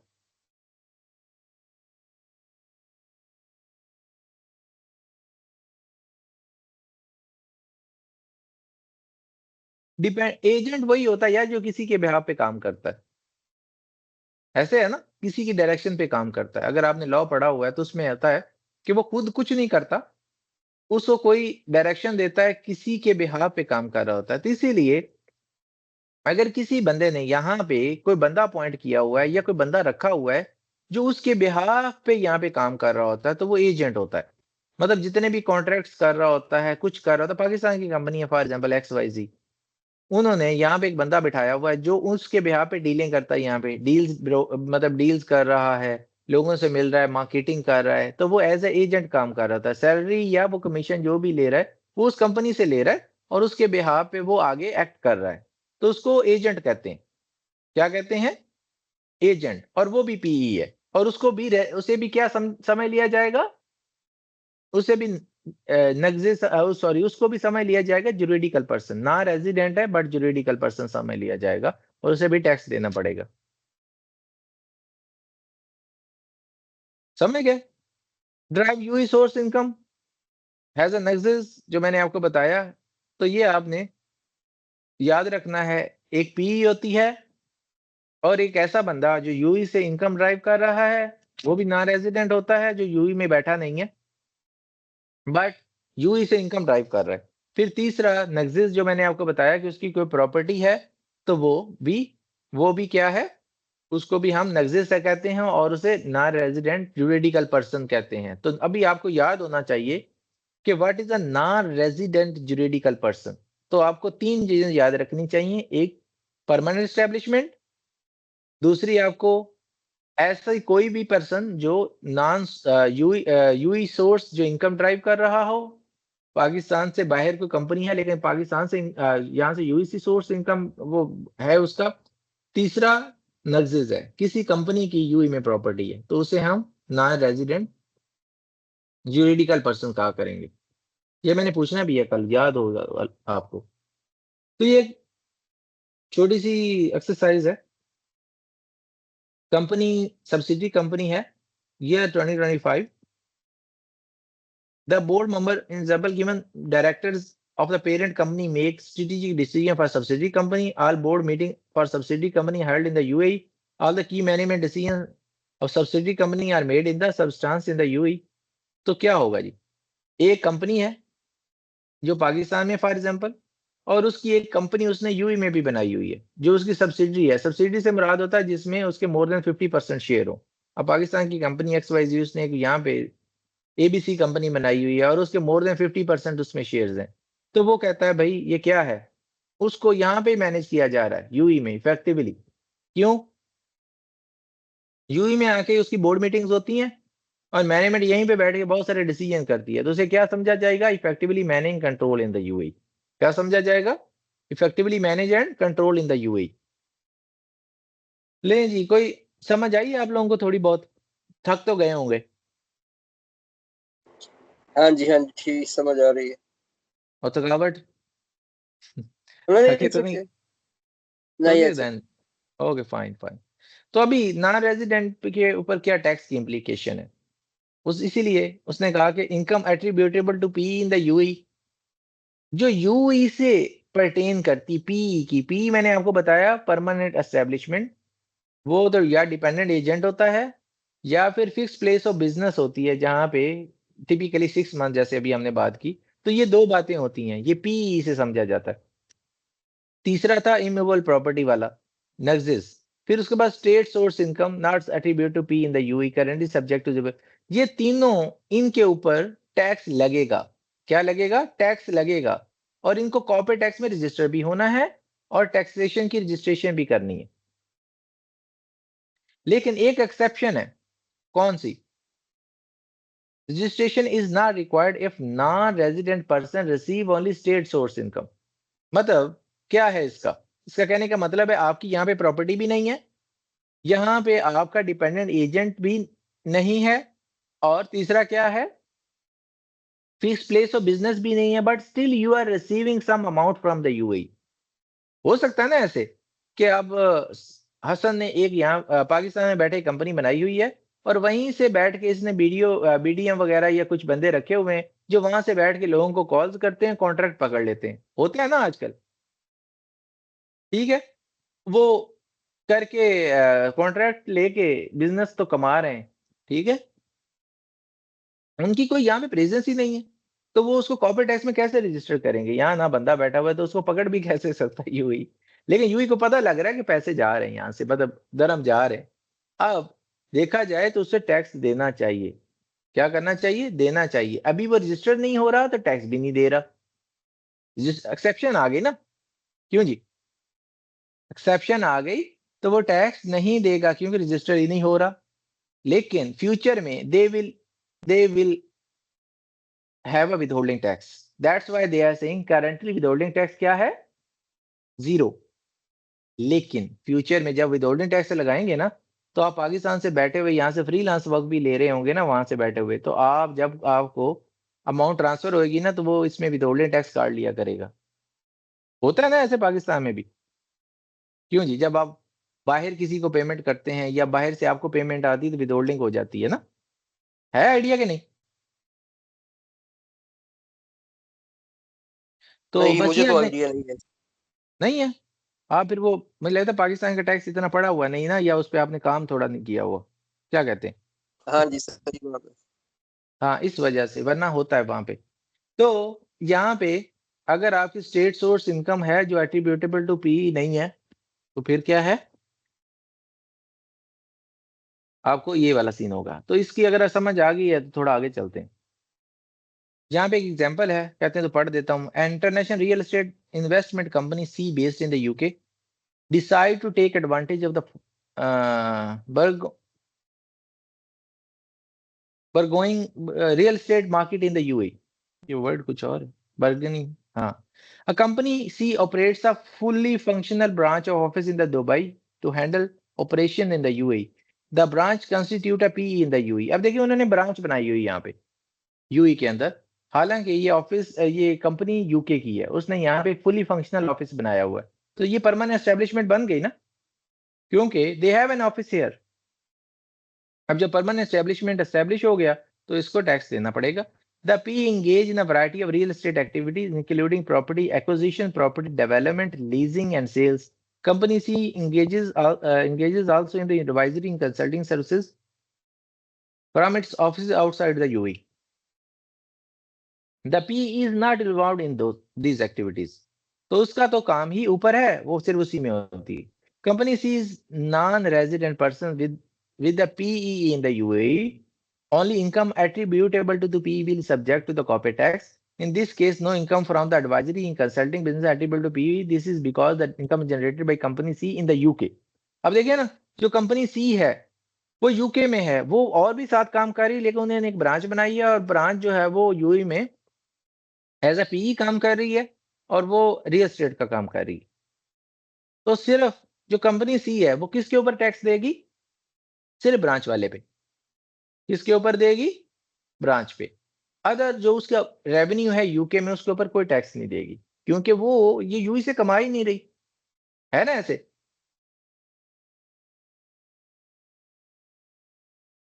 मुझे लगता है थक गए। नहीं सर, कोई बात नहीं, मुझे पता लग गया। नेक्स्ट कर लेते हैं, बस ये अभी खत्म कर लेते हैं बस एक आधे मिनट में। कॉर्पोरेट टैक्स रेट मैं आपको बता चुका हूं कितना है जी, 9%। लेकिन एक चीज जो बड़ी इंपॉर्टेंट है जो याद रखनी है आप, वो ये कि जब भी आपने टैक्सेबल इनकम कैलकुलेट करनी है ना, मतलब इनकम माइनस एक्सपेंसेस, तो जो नीचे आता है वो क्या होता है? Taxable income. ऐसे है ना आइडिया। बिजनेस जो होता है ना, वो जो सेल करता है ना उसमें से सारी कॉस्ट डिडक्ट करता है, जो प्रॉफिट होता है ना उसके ऊपर टैक्स देता है। पूरी दुनिया में ही ऐसे है ना आइडिया। जो प्रॉफिट हुआ जी सर। करेगा ना, प्रॉफिट में से 375,000 एग्जाम्प्ट है। क्या है? एग्जाम्प्ट है। नहीं बात समझे? तो समझ गया। देख लो, नहीं समझ हाँ आई जी, तो हाँ मैं जी, फिर देखिए सर, एक ये बात जो आपने कहा है कि जैसे रिपोर्ट में क्या टैक्सेबल जो है वो सेपरेट लिखना है और नॉन टैक्सेबल सेपरेट लिखना होगा? कौन सी रिपोर्ट? जो भी आप फाइनेंशियल रिपोर्ट जब बनाएंगे, जिसके ऊपर आपने जो अपना जहाँ पे आप अपना रेवेन्यू शो करेंगे इनकम टैक्स इनकम स्टेटमेंट में, तो उसमें जी जो जी है नॉन टैक्सेबल और टैक्सेबल इनकम जो है वो सेपरेटली शो करना है। हाँ जी बिल्कुल, उसकी वर्किंग होती है, उसे कहते हैं कॉर्पोरेट टैक्स रेकंसिलिएशन। क्या कहते हैं? Corporate tax reconciliation. हाँ अच्छा, जब वो और उसमें जी जी और जो आप 375 एग्जाम्प्ट वो आप बता रहे हैं, वो किसके ऊपर है? वो जो टैक्सेबल है उसमें से डिडक्ट होगी? वो मैं आपको वही दिखाने लगा था। मैं कोई आपको सैंपल दिखा देता हूँ जल्दी से।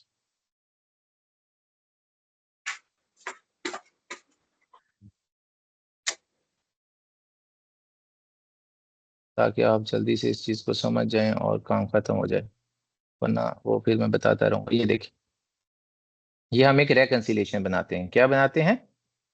रेकंसिलिएशन। हम कहते हैं अकाउंटिंग प्रॉफिट कितना आया आपका?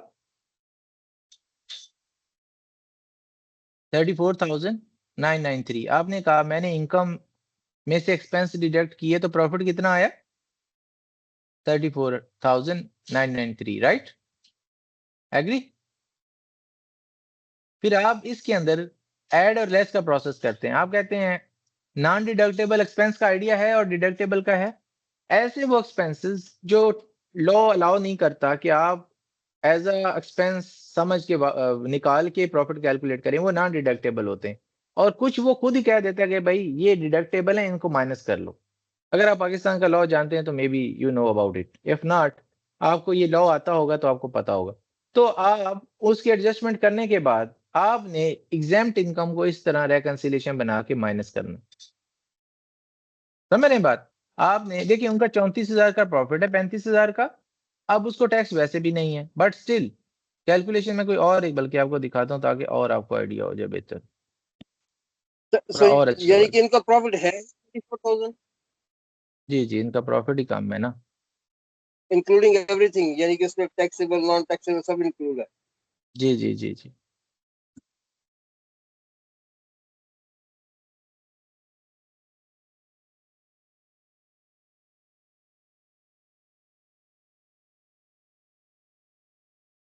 मैं एक चीज चलें आपको ये एक रेकंसिलिएशन और दिखाता हूँ ताकि आपको आइडिया हो जाएगा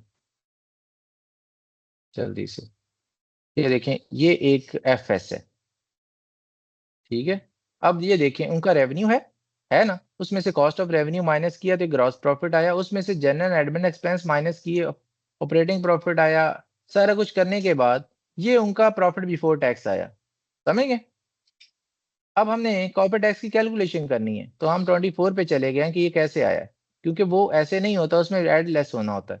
तो हम नोट नंबर 24 पे देख रहे हैं, ये देखें उनका प्रॉफिट आ गया बिफोर टैक्स, समझ रहे। उसमें ऐसे एक्सपेंसेस जो अलाउ नहीं है, जैसे यहाँ पे यूई में इंटरटेनमेंट एक्सपेंसेस जो हैं वो सिर्फ 50% अलाउ हैं। हमने तो जब प्रॉफिट लॉस कैलकुलेट किया था तो सारा ही एक्सपेंस माइनस कर दिया था इंटरटेनमेंट का, ठीक है, लेकिन वो अलाउ कितना है 50%, तो 50% हमने इसमें ऐड किया तो प्रॉफिट बढ़ गया उतने से, राइट। फिर हमने कोई और ऐसी एडजस्टमेंट जो अलाउ नहीं है टैक्स में और हमने वहां माइनस की हुई जिससे प्रॉफिट को कम किया हुआ है, हमने ऐड बैक कर दिया, ये भी हमने ऐड बैक किया, तो उनका एक प्रॉफिट निकल आया। अब ये देखें जो प्रॉफिट 15 मिलियन है उसमें से 375,000 एग्जेम्प्ट है, वो माइनस किया तो बाकी जो बचा, समझ रहे हैं ना, ये जो ये कोई अदर इनकम भी है उनकी, वो उसकी भी एडजस्टमेंट कर दी, जो बाकी बचा ना ये 12 मिलियन, कितना मिला बना 12 मिलियन, ये जो 12 मिलियन है ना इसके ऊपर 9% टैक्स लगेगा, 375,000 एग्जाम्प्ट है, समझ गए मेरी बात। हाँ जी। तो आपने इनकम माइनस एक्सपेंसेस, जो आपका टैक्सेबल प्रॉफिट बचेगा उसे प्रॉफिट कहते हैं, प्रॉफिट में से जितना आपका बने उसमें 375 एग्जाम्प्ट है। अगर आपका प्रॉफिट 375,000 से ज्यादा है तो इसका मतलब आपको टैक्स लगेगा, और अगर आपका प्रॉफिट 375,000 या उससे कम है तो इसका मतलब क्या होगा, टैक्स नहीं लगेगा, ऐसे ही है ना। क्यों जी, समझ आई इस बात की। जी जी सर। हाँ जी, हाँ जैसे, बिल्कुल समझ आ गई जी। हाँ तो अप टू 375,000 अगर आपका प्रॉफिट है तो नो टैक्स, और अगर 375 से ज्यादा है तो टैक्स लगेगा, तो यही बात लिखी हुई है।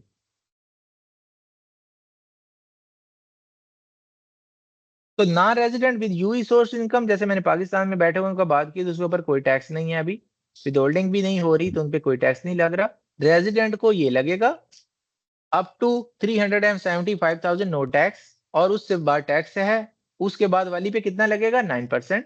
और इसी तरह नॉन रेजिडेंट विद पर्सन जो पी इन द यूएई उनका भी यही है, जिसमें आपको मैं बताया कि पी इन द यूएई हो, यूरिडिकल विद नेक्सिस है, इन द यूएई उन दोनों के ऊपर क्या लगेगा, same up to 375,000 no tax and exceeding 375,000 taxable profit के ऊपर 9% लगेगा। तो आपको समझ आ गई होगी होपफुली, नहीं आई तो फिर भी मैं आपको समझा सकता हूँ फर्दर। हाँ जी, बिल्कुल सही है। तो ये टैक्स पीरियड मैंने उस दिन आपको बताया था, टैक्स पीरियड अभी अभी बताया थोड़ी देर पहले कि हर एंटिटी का एक टैक्स पीरियड होता है, वो कितना है, article 57 and 58 of the federal decree law जो है ना, वो भी मैं वैसे डिक्री लॉ भी आपको दिखाता हूँ। जो फेडरल डिक्री लॉ है ना वो कहता है कि जो रिटर्न का पीरियड है ना वो कितना होना चाहिए, मिनिमम 6 मंथ होगा और ज्यादा से ज्यादा 18 मंथ्स हो सकता है, कितना। 18। हाँ अब देखिए आज आपने कंपनी बनाई है तो आप 6 महीने से कम अगर है ना तो आपको रिटर्न फाइल नहीं करनी, 6 मंथ या उससे ज्यादा हो जाएगा तो फिर आपकी रिटर्न ड्यू होगी। इसी तरह 18 महीने से ज्यादा नहीं हो सकता, आप 18 महीने से ज्यादा की रिटर्न नहीं फाइल कर सकते, आपने रिटर्न ज्यादा से ज्यादा 18 महीनों की कर सकते हैं, अकाउंट्स भी 18 महीनों के बनेंगे, इससे ज्यादा की नहीं। जी जी। तो सर ये जो है ये फर्स्ट टाइम का है, किस टाइम का, फर्स्ट टाइम रिपोर्टिंग के लिए है, ये है फर्स्ट टाइम, 6 महीने से बिल्कुल only first first time. Time, second time तो फिर जाहिर है यस, फिर आपका साल मुकम्मल हो गया तो फिर आपने तभी रिटर्न फाइल करनी है। बिल्कुल फिर तो 12 मंथ्स पे आ जाएंगे प्रॉपरली खुद ब खुद ही। ये फर्स्ट जब आप रिटर्न फाइल करेंगे तो तब आपको ये प्रॉब्लम आएगा कि आप 18 मंथ तक मैक्सिमम जा सकते हैं, लेकिन 6 मंथ से ज्यादा रहेंगे, 6 से कम पे नहीं कर सकते, 6 हो सकते हैं मिनिमम। तो जी taxable person required to file a corporate tax return for the each tax period, तो इसको हम कहते हैं tax period. The taxable person the tax period is financial year or part thereof. The financial year is the Gregorian calendar year or 12 months period for which the financial statements are prepaid. Taxable person may apply to FTA for the tax period of up to 18 months but not less than 6 month।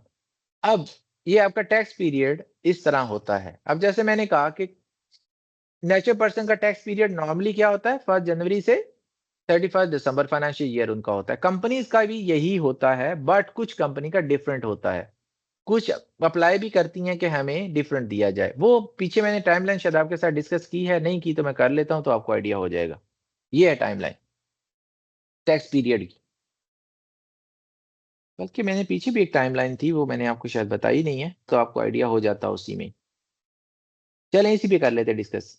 अब देखें हमारा जो असल में ना corporate पहला corporate tax period start हुआ था ना, वो हुआ था 1 जनवरी 2023 से। कब हुआ था? 1 जून 2023 से स्टार्ट हुआ था यूई में। ऐसी कंपनीज जिन्होंने 1 जून 2023 एज ए लिया था ना, तो उसके आगे आप देखें तो उनका ईयर एंड कब खत्म होना चाहिए? एक साल आगे करना है आपने काउंट।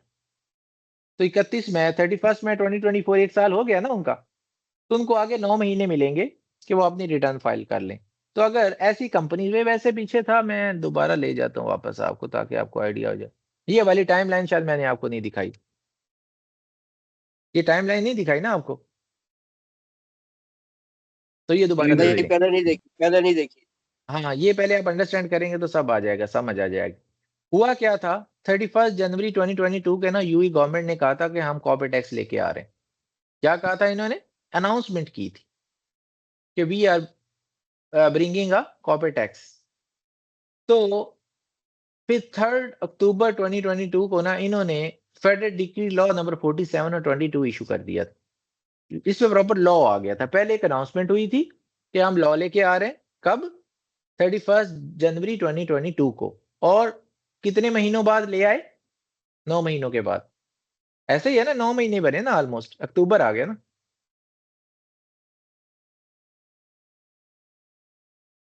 क्यों जी? आखिर 8 महीने बने और 8 महीनों के बाद वो ले आए।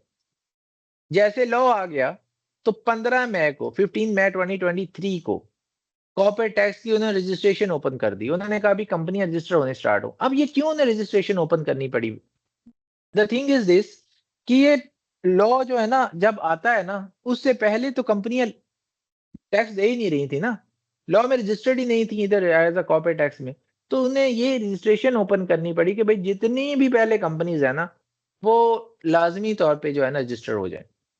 लेकिन उन्होंने फेजेस बनाए कि हमें किन किन कंपनियों को पहले रजिस्टर करना है, फिर उसके बाद। जैसे पाकिस्तान में भी कंपनीज की टाइप्स हैं। एक होती है प्राइवेट लिमिटेड कंपनी, एक होती है पब्लिक लिमिटेड कंपनी, है ना आइडिया? तो इसी तरह यहां पे भी उन्होंने क्या किया, 15 मई 2023 को ना जो पब्लिक ज्वाइंट स्टॉक कंपनीज है ना, पब्लिक ज्वाइंट स्टॉक कंपनीज वो होती हैं जिनके शेयर ट्रेड हो रहे होते हैं स्टॉक एक्सचेंज के, उसको और कुछ प्राइवेट कंपनीज को उन्होंने कहा कि आप लोग अपनी रजिस्ट्रेशन स्टार्ट करें 15 मई को। तो उन्होंने रजिस्ट्रेशन स्टार्ट कर दी। वो जो जो रजिस्टर हुई ना, उनको उन्होंने क्या कहा कि आपका पहला पीरियड को क्या होगा, 1 जून 2023। क्या कहा उन्हें? 1 जून 2023 आपका पीरियड स्टार्ट हो जाएगा। 15 मई से 15 दिन दिए एक तरह से देखा जाए तो रजिस्ट्रेशन के, ऐसे ही है ना, 15-20 दिन ही दिए और उन्होंने कहा था अपनी रजिस्ट्रेशन कराएं और आपका पीरियड स्टार्ट हो जाएगा। तो फर्स्ट टैक्स पीरियड स्टार्ट हुआ 1 जून 2023 को। 1 जून 2023 को क्या हुआ?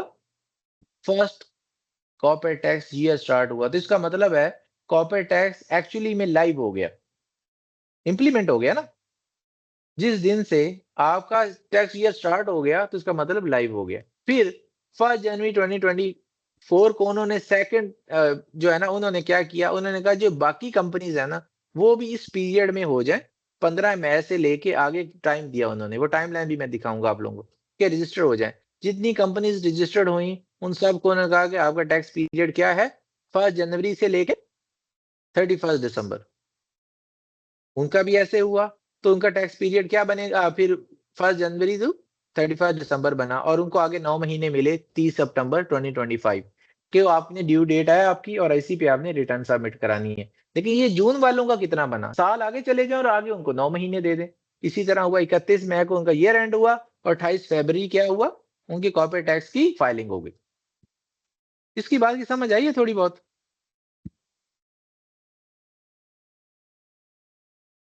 नहीं सॉरी। नहीं नहीं आई? फिर इसका मतलब बैटरी लो हो ये गई आप लोगों की। ये जो लास्ट में आप बता रहे हैं ना वो समझ नहीं आया। कौन सा लास्ट में? यही वो 6-7 महीने फिर 9 महीने क्या आपने कहा था। हाँ, मैंने कहा है कि आपने हमेशा याद रखना है कि कोई भी कंपनी जो उसका फाइनेंशियल ईयर होता है ना, जैसे ही क्लोज हुआ करेगा ना, उसके आगे उसे 9 महीने मिला करेंगे अपनी कॉर्पोरेट टैक्स रिटर्न सबमिट करने के।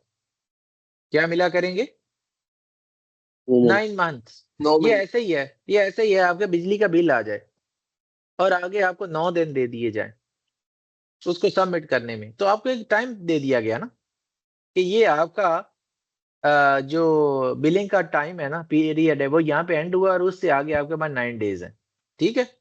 कि इधर यूएई में कॉर्पोरेट टैक्स का इस तरह है, जहाँ आपका फाइनेंशियल ईयर एंड होता है ना कॉर्पोरेट टैक्स का, उससे आगे 9 जी। मंथ्स आपको दिए जाते हैं कि आप अपनी प्रिपरेशन कर लें और अपनी कॉर्पोरेट टैक्स रिटर्न फाइल कर दें। समझ गए बात? हाँ जी, हाँ जी, बिल्कुल। तो ये यहाँ पे ऐसे है, आपने बस अब याद रखना है कि यहाँ पे कॉर्पोरेट टैक्स के ईयर 2 हैं और 3 भी हैं, 4 भी हैं, लेकिन जो मेन है वो 2 हैं। कौन से? एक का जैन टू होता है दिसंबर और जून से जुलाई, जुलाई से जून। हाँ, नहीं, नहीं, जून से मई, क्योंकि 12 महीने मई को खत्म हो जाते हैं ना, या समझ गए? एक जून से मई जी है, हाँ। जब मई को खत्म होगा तो आगे उन्हें 9 महीने मिलेंगे कॉर्पोरेट टैक्स प्रिपेयर करने में और फाइल करने में, तो वो 28 फरवरी बना करेगा। समझ गए हो? जिनका ईयर एंड 1 जनवरी होगा और 31 दिसंबर पे ईयर एंड हो जाया करेगा, तो उनको आगे 9 महीने सितंबर तक मिला करेंगे, 9 बनते ना आगे, तो वो अपनी रिटर्न सबमिट कर दिया करेंगे। तो अब मुझे लगता है आपको समझ आ गई होगी। तो जी, जी, आपने ये बिल्कुल 2 सर। ही याद रख वो मैं उस चीज़ से समझ आ गई कि 9 महीने बच्चा भी हो जाता है, तो 2 महीने में रिटर्न फाइल करनी है। हाँ, बस आप समझ गए सारी बात। ये वही है, इसलिए उन्होंने 9 मंथ्स दिए हैं, सफिशिएंट टाइम दिया है कि इसको आप ये कर सकें। और सबसे ज़्यादा जो फाइनेंशियल ईयर एंड है कहाँ पे है? 31st 31st दिसंबर 2024 मैक्सिमम ये कंपनीज़ के हैं। तो इसीलिए ये 31st दिसंबर को एंड होता है और 30th सितंबर डेडलाइन होती है, तो इस पे बहुत ज़्यादा काम होता है। मतलब इस दफ़ा पहली रिटर्न थी, क्या थी? ये पहली रिटर्न थी ना 30th सितंबर 2025। अगले साल में और बढ़ जाएगी और बढ़ जाएगी और बढ़ जाएगी। तो इस पे बहुत ज़्यादा काम होता है क्योंकि ज़्यादा कंपनीज़ का मोर देन 90% कंपनीज़ का 30th सितंबर 2025 डेडलाइन है कॉर्पोरेट टैक्स रिटर्न फाइलिंग की। चलें, आई बिलीव सो कि you are good with this topic, तो समझ सर होपफुली जी आ गया एक होगा। बस खास अपना जी, आपने जी। तारुफ कराया ही नहीं है, शायद आपने पहली दफा करवाया हो, तो एक दफा अगर फिर से थोड़ा सा तारुफ करा दें कि आप कहाँ पे हैं, यहाँ पे आप वहाँ पे पाकिस्तान में है या दुबई में है, कहाँ पे? मैं दुबई में होता हूँ और पाकिस्तान में भी मेरी एक फ़र्म है और यहाँ पे भी एक फ़र्म है, चार्टर्ड अकाउंटेंट फ़र्म। जो पाकिस्तान में है वो मेरे नाम से है, Mohammad M Suchan and co chartered accountants, और यूएई में जो मेरी फ़र्म है वो है जीएसएस मैनेजमेंट कंसल्टेंसी। तो and international chartered GSS. Accountants. जी। जी, जी, जीएसएस। तो मैं क्वालिफाइड चार्टर्ड अकाउंटेंट हूँ आईकैप से। तो ये हमारी फ़र्म है जीएसएस।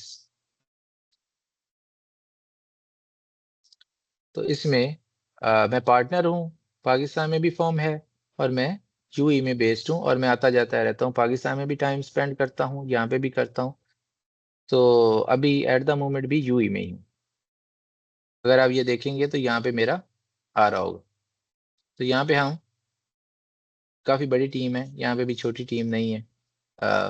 काफ़ी लोग हैं हम और ये सारे लोग हम हम्म। एक्स बिग 4 हैं, बिग 4 काउंटिंग फर्म से हैं।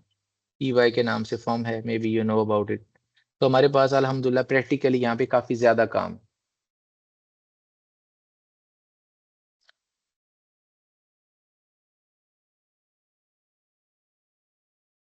ये तारुफ है अच्छा मेरा छोटा सा। ये जी जी। अच्छा माशाल्लाह।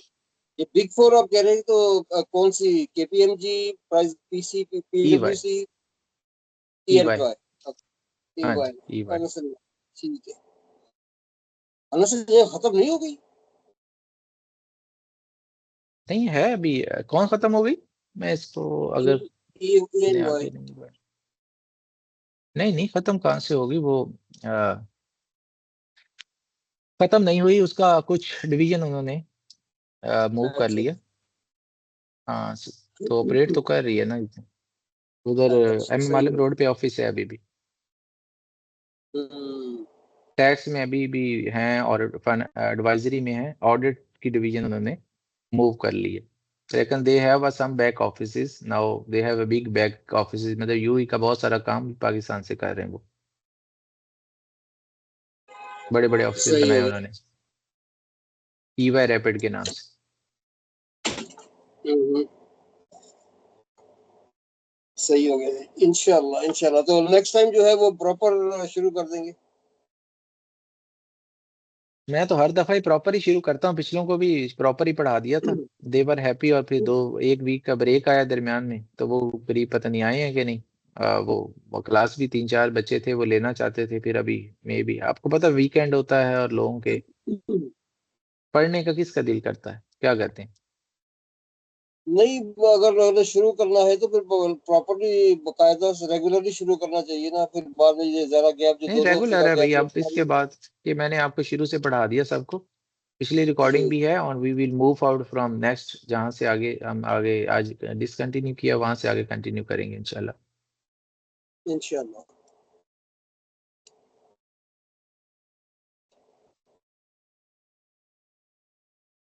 किसी और का कोई क्वेश्चन है, कुछ बात करना चाहता है तो कर लें, अदरवाइज फिर कंक्लूड करते हैं और नेक्स्ट क्लास में मिलते हैं। मे बी टुमारो भी हो class, but they will inform you. I think so tomorrow भी तो होगी, sir Saturday sir Sunday Dubai दो में भी दिन। इस तरह की आप दुबई में भी इस तरह की जी क्लासेस कंडक्ट करते हैं कि सिर्फ पाकिस्तान ऑनलाइन ही है? हमारे कुछ ट्रेनिंग सेशन चलते रहते हैं इधर दुबई में ही। और काफ़ी सारे स्टूडेंट हैं जो कहते हैं कि दुबई में हमारी क्लास लें, लेकिन टाइमिंग की वजह से नहीं ले पा रहे होते। ट्रेनिंग्स हम कंडक्ट करते हैं कंपनीज की ना, तो उधर भी हम करते हैं, हम्म, स्टूडेंट्स को नहीं टीच करता मैं यहाँ पे। बट दैट आर इंस्टीट्यूशनल जो ट्रेनिंग्स हैं वो हम कराते हैं कॉर्पोरेट टैक्स के ऊपर। मुझे अच्छा काफ़ी लोग अच्छा। और भी करते रहते हैं, तो मैं टाइम नहीं होता IFRS के ऊपर और इसके ऊपर, तो टाइम ना होने की वजह से वो उनसे माजरत करी जाती है, और लेकिन जो इंस्टीट्यूशनल हैं उनको हम करते हैं। चलो ठीक हो गया, कम से कम ये तो है ना कि ऑनलाइन हो रही है और इंशाल्लाह सबको फायदा ही होगा इंशाल्लाह। नहीं इसमें इंशाल्लाह बहुत फायदा हो सकता है, क्योंकि द थिंग इज दिस, आप और भी देखेंगे लोग जो इस पे काम कर रहे हैं। कुछ लोग पाकिस्तान से ऑपरेट करके ही पढ़ा रहे हैं, बट दे वो उस चीज़ को सब्स्टिट्यूट नहीं कर सकते जो यहाँ प्रैक्टिकली ग्राउंड पे काम हो रहा होता है ना। तो वो बहुत ज़्यादा मैटर कर रहा होता है आपको। तो हमें यहाँ पे जो यूई बेस्ड होने की वजह से है ना, वो एडवांटेज है, क्योंकि हम यहाँ पे प्रैक्टिकली ग्राउंड पे काम चीज़ें कर रहे होते हैं और हमें पता होता है क्या चल रहा है। सही तो है। इस वजह से ये आपके लिए ज़्यादा हेल्पफुल इस फॉर्म में है कि एक तो प्रैक्टिकली चीज़ों आपको पता है, तो मैं प्रैक्टिकली चीज़ें दिखा भी दूँ। जैसे मैंने अभी आपको एक दो FS, no doubt those are confidential, नहीं दिखानी चाहिए, मैंने दिखा दी कि कॉर्पोरेट टैक्स की कैलकुलेशन कैसे हो रही होती है। Even though I will do it some calculation online आपके लिए भी। और जब मैं आपको कॉर्पोरेट टैक्स में फर्दर पोर्टल वगैरह दिखा दूंगा, तो आपको आइडिया हो जाएगा कॉर्पोरेट रिटर्न कैसे फाइल करते हैं। जैसे ये उनका एक पोर्टल है कॉर्पोरेट टैक्स, जहाँ पे रिटर्न फाइल होती है ये एक्चुअली में। ठीक है, इस पोर्टल में जाके अगर आप फाइलिंग करेंगे तो तब ही आपकी अंडरस्टैंडिंग बिल्ड होगी कि यार अच्छा प्रोसेस क्या है, कैसे होती है। थ्योरेटिकली अच्छा। भी चीज़ें आनी चाहिए और दूसरा भी पता होना चाहिए। जैसे फॉर एग्जांपल, एक एग्जांपल आपको दे रहा हूँ, ये आपने आई पॉइंट का सुना होगा, एक यहाँ आई पे पॉइंट। आई, हाँ I point UAE, I point का सुना होगा, ये यहाँ पे मोबाइल्स और ये वो बेचते हैं आई पॉइंट वाले ना। अच्छा अच्छा ठीक है। काफी ज्यादा इसके फॉलोअर, जैसे छोटा बड़ा भाई सुना होगा आपने। नहीं नहीं मुझे नहीं करनी। No idea. तो ये जो नो। इसी तरह मतलब यहाँ पे ये सारे ये वैसे फ्रेंड्स हैं हमारे, इनको तो हम वैसे ही चले कर देते होते हैं। ये जो है शर्जील है इसका नाम, तो ये इसने अच्छा। बनाया हुआ है, इसके 2.1 मिलियन फॉलोअर्स भी हैं, आप ये चेक करें। हम्म। तो यहाँ के ये क्या है, इंस्टा पे चैंपियन है यहाँ आपके। पे, ये देख रहे। हाँ, तो ये तो चले वैसे फ्रेंड हैं तो इनके साथ चलता रहता है। अदर देन दिस हमारे पास बड़े ग्रुप्स हैं, मतलब मैं वैसे आपको बता रहा हूँ, तो दे विल अच्छा। होता क्या कि हमें हमारे साथ चलते हैं तो हम इनकी फाइलिंग और ये वो सारा प्रोसेस मैनेज कर रहे होते हैं। ये अब उसका सारी चीजें मेरे साथ अटैच है। अच्छा। ये मैं रात को 3 बजे इसके पास से आया हूँ। अभी हम 24 जितने भी आवर्स ओपन है टिकटॉकर ये? हैं ये सारे दोस्त हैं आपस में। अच्छा, ये 24 आवर्स ओपन रहते हैं ये? ये नहीं नहीं, वो तो मैं रात को वैसे इसके पास गया था, मुझे इसने कहा था कि यार आना, वो कुछ चीजें डिस्कस करनी है, तो ये कोई तकरीबन हम्म। 2 बजे क्लोज करते हैं, 1 बजे 12-1 बजे ओपन होती है इनकी शॉप्स हैं वहां पे ना, मोबाइल्स की। और हम्म। सारे ये टिकटॉकर हैं, इनके पास काफी सारे टिकटॉकर आते जाते रहते हैं, जैसे ये ये कल कहाँ पे परसों मुझे शॉप शायद है? इसका दिखा। जी, शॉप कहाँ पर है? इनकी शॉप इधर बर दुबई में। हाँ, तो ये मतलब जैसे वो अपने बड़ा छोटा भाई अगर आप देखेंगे, वो भी यहाँ के पॉपुलर बंदे हैं। उनके कोई अच्छा। अराउंड 90 मिलियन सब्सक्राइबर हैं हम्म। यूट्यूब पे। तो वो भी हमारे से, मतलब परसों उनसे मीटिंग थी मेरी। तो इस तरह अच्छा। काफी सारे हमारे यहाँ पे बड़े ग्रुप्स हैं जिनके साथ हम काम करते हैं, प्रैक्टिकली हम काम करते हैं। तो फिर इस वजह से हमारा अल्हम्दुलिल्लाह उनसे जो कुछ जो सिर्फ पाकिस्तान से ऑपरेट कर रहे होते हैं उनका वो एक्सपोजर नहीं होता, जो हम प्रैक्टिकली यहाँ देख रहे होते हैं, कंपनी के इश्यूज आ रहे होते हैं, 100 चीजें। तो इंशाल्लाह आपको अच्छा फायदा होगा यहाँ से, कहने का ये मतलब। इंशाल्लाह। अच्छा, हाँ, चूंकि आप फील्ड में हैं ना, आप यही काम कर रहे हैं, तो आपको लाजमी बात है अपडेट रहना पड़ता है। जी जी बिल्कुल ऐसे ही है। इंशाल्लाह, इंशाल्लाह। चलें, thank you so much guys, अगर कोई क्वेश्चन नहीं है तो let's close and see you tomorrow Thank you so इंशाल्लाह, much. अगर क्लास होती है कल तो इंशाल्लाह। जी हाँ, चलें, शुक्रिया, बहुत थैंक यू। शुक्रिया। Thank you. No problem, no okay. Problem. Okay, अल्लाह हाफिज।